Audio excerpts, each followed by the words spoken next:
നിന്റെ ജോലിക്കാരി എന്തായി? എല്ലാം ഏർപ്പാടായിട്ടുണ്ട്. അതിനു മുൻപ് ഇപ്പോഴത്തെ വീട്ടിൽ നിന്ന് ചെറിയൊരു വീട്ടിലേക്ക് മാറണം. വാടക അത്രയും കുറയുമല്ലോ. വീടൊക്കെ കണ്ടുവച്ചോ? ഇല്ല, ഞാൻ പറയാറില്ലേ ഹോസ്റ്റലിലെ ക്യാപ്റ്റനെ പറ്റി.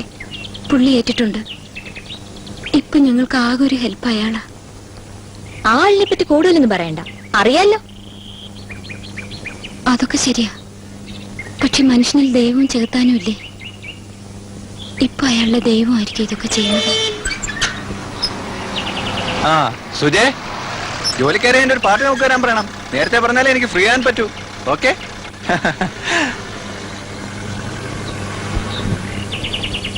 ഞങ്ങൾ നാളെ തറവാട്ടിലേക്ക് പോവുക, ഒരാഴ്ചത്തേക്ക്.